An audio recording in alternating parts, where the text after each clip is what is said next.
avec notre base, qui est naturellement les lycées et les collèges du Sénégal. En fait, c'est un programme, n'est-ce pas, global, qui consiste à visiter tous les grands lycées de Dakar. Parce que depuis un certain temps, nous n'étions pas présents dans les établissements. Parce qu'il y avait des débats, des questions internes qu'on était en train de gérer. Deuxièmement, l'objectif, c'est d'échanger avec les camarades professeurs du moyen secondaire en général sur le préavis de grève que nous avons déposé auprès du gouvernement. Troisièmement, nous pourrions aborder avec votre permission les questions diverses.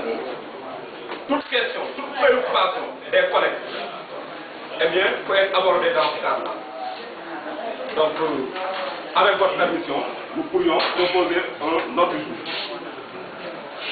D'abord, information. Premièrement, information. Deuxièmement, analyse du préavis de grève et de la plateforme revendicative du SAEM, le syndicat autonome des enseignants du moyen secondaire. Troisièmement, divers. Et dans ces divers, vous pouvez soulever toutes les questions, toutes vos préoccupations. Le directeur est là, ainsi que la délégation, la mission qui a été en tout cas émise pour répondre à toutes vos préoccupations. Je vous remercie. Je passe la parole au camarade secrétaire général adjoint, M. Saliou Mbaye, pour bien sûr, n'est-ce pas, introduire les débats. Merci beaucoup, chers camarades. Nous commencerons d'abord par vous remercier de cette marque d'attention. Aujourd'hui, il est question de rendre visite aux camarades, donc ça rentre dans le cadre d'une visite de courtoisie, mais également d'échange et de partage.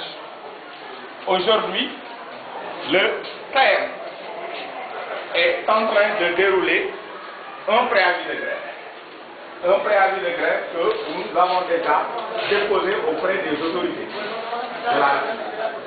Parmi les points de revendication, il est question de rappeler les questions anciennes que nous avons stabilisées avec le gouvernement à travers le QCEP.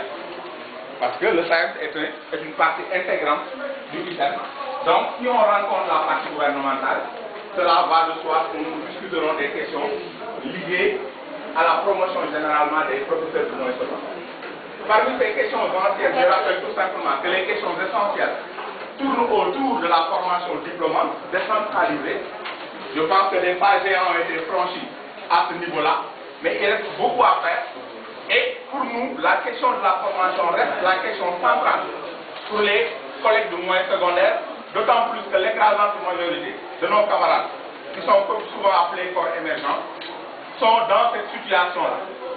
Alors, donc, nous avons proposé au gouvernement d'aller très rapidement vers la prise en charge des corps qui ne le sont pas encore, c'est-à-dire la prise en charge dans le cadre de la formation au niveau décentralisé, ça veut dire au niveau des pôles régionaux. Et à ce niveau-là, je pense que nous sommes en avant. Et lorsqu'on a rencontré le gouvernement il y a 2 semaines de cela, le gouvernement a tout simplement montré qu'il y avait un problème tout simplement de mise en place des fonds. Mais les structures existent déjà, ils ont validé les structures au niveau décentralisé. Ce qui reste à faire, c'est de mettre les instruments qu'il faut en termes de formateurs, mais aussi en termes de finances qui pourraient permettre de prendre en charge correctement cet élément. Nous devons les rencontrer pour le vendredi prochain, pour abréger. La question essentielle aussi, anciennement posée, c'est la question des passerelles professionnelles. Parce que nous pensons que c'est la question essentielle aujourd'hui. Parce que nous sommes le seul corps dont les agents ne peuvent pas gravir les échelons. Parce que tout simplement, pour le faire, on nous demande un diplôme académique. Il faut revenir à l'université faire un diplôme professionnel, ce qui n'est pas possible. Donc, nous avons théorisé la validation des années d'expérience. Donc, après 5 ans d'expérience, il est possible pour le PSF de passer du corps des PSF après concours pour le corps des PS. Pour le PS également, idem pour les PS. Et le chemin est validé jusqu'à l'agrégation.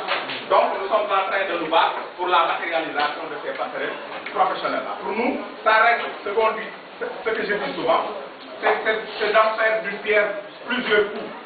Parce que si on règle la question de la formation des passerelles, on règle la question du statut, de la carrière, de la rémunération de l'enseignant, de sa motivation, etc. Donc c'est une autre approche aussi, pour nous, intelligente de poser les revendications, contrairement à ce qui se faisait avant, consistant à mettre en avant des questions pécuniaires, ce qui nous mettait souvent, ce que le gouvernement utilisait pour nous mettre en mal contre les populations. Alors, il y a des questions toutes nouvelles aussi qui sont posées. Parmi ces questions, nous avons pensé qu'il va devoir mettre en place une prime de localité, communément appelée ailleurs prime géographique. Parce qu'il y a des zones défavorisées du pays où souvent les camarades peut-être font leur première, je sais pas, leur première expérience, et après cette expérience, ils ont tendance à venir vers le centre du pays, c'est-à-dire vers Dakar, etc. Donc nous pensons que si il y a une prime qui pourrait accompagner les enseignants dans ces localités-là, ils n'éprouveront plus le besoin véritablement. S'il y a une motivation conséquente, ils n'éprouveront pas le besoin de venir vers nous. Donc ça, c'est un élément extrêmement important.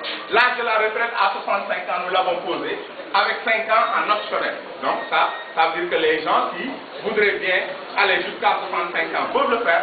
Ceux qui ne le souhaitent pas également pourront trouver le raccourci et le gap leur sera reversé. Je pense que c'est des questions toutes nouvelles. Pour les camarades de l'enseignement technique et professionnel également, nous avons pensé qu'il va devoir instaurer une prime appelée prime de technicité. Donc, voilà en résumé en tout cas les points de la plateforme revendicative. Elles sont très importantes. La validation des annexes de contractualisation et de vacation. Le même principe de validation aussi doit être élargi aux fonctionnaires. Parce qu'aujourd'hui, il y a un dysfonctionnement à ce niveau-là. Je pense que voilà les questions essentielles. Oui, le seuil de conservation pour certaines disciplines, c'est une revendication nouvelle également. Nous nous rendons compte qu'au niveau des mathématiques, par rapport à certaines disciplines comme les mathématiques, la philosophie, etc., en tout cas le système est en train de souffrir par rapport à un déficit de personnel criard. Et si nous ne prenons pas garde, demain c'est des disciplines ou des filières qui risquent de s'enliser davantage. Et pour nous, il faut une nouvelle, en tout cas, il nous faut imaginer une autre forme de prise en charge de ce que nous avons théorisé à travers ce qu'on appelle la prime de prise en charge du fait de conservation. Ça veut dire quoi? Ça veut dire que ce ne sont pas seulement ces disciplines, mais si demain, devant d'autres disciplines se trouvent dans cette situation, nous serons amenés à trouver les mécanismes qui permettent de renforcer et de mettre à niveau véritablement ces disciplines-là. Donc, grosso modo, voilà le résumé, en tout cas des points de revendication que nous avons mis sur la table du gouvernement, qui doit nous recevoir le vendredi prochain pour poursuivre la dynamique de négociation. Mais pour nous, ce sont des questions qui sont sur lesquelles nous sommes intraitables. C'est-à-dire que c'est des questions fondamentales qu'on doit régler parce qu'au-delà, véritablement, c'est des questions de fond qui doivent régler. La coopérative d'habitat, nous en avions parlé. Nous avons 6 hectares dans la zone de Claude. Nous avons informé certains camarades. Nous avons négocié avec 2 banques de la place qui ont accepté de financer le programme de logement. La BHC Sénégal a déjà accepté, Ecobank a déjà accepté. Ce qui revient à une fois, si vous souscrivez au programme logement, vous avez la possibilité non seulement d'avoir une parcelle, mais également d'avoir des banques qui vous accompagnent pour la construction de vos logements. Donc ça, c'est un autre intrant. Nous sommes aussi dans la mutuelle de santé pour mettre en avant les intrants qui doivent permettre de prendre en charge l'environnement de l'enseignement. Donc voilà grosso modo les questions que nous souhaiterions partager avec vous et éventuellement vous montrer que véritablement nous reviendrons pour l'installation de l'USB du lycée des parcelles d'Afrique. Parce que depuis le problème qui a traversé peut-être le syndicat, certains sont au courant. Je pense que le Conseil national qui a réuni l'ensemble des délégués venant des différentes régions et des différents départements du Sénégal a tranché le débat et nous avons par devers nous le document avec l'ensemble des délégués. Tous les départements du Sénégal et toutes les régions du Sénégal étaient représentés pour dire que le débat a été épuisé de manière démocratique. Et il ne s'agissait pas d'un débat autour d'une personne, mais c'était un débat de structure. Parce que la question c'était est-ce que le SAES devait accéder au Conseil économique et social ou non. Je pense que c'est comme cela qu'il fallait poser le débat. C'est comme cela que nous l'avons posé. C'est ainsi que les camarades responsables ont pris à bras le corps cette question, en ont discuté profondément et des mesures démocratiques ont été prises et nous nous fions à cela. Je pense qu'à ce niveau-là également, l'information doit vous parvenir et pour rétablir un certain déséquilibre par rapport à l'information. Aujourd'hui, on nous dit qu'il y a des camarades qui font le tour des établissements pour distribuer des chèques au nom du CUSEMS. Nous précisons tout simplement, tout le monde le sait que le CUSEMS n'est pas un syndicat. Tout le monde le sait.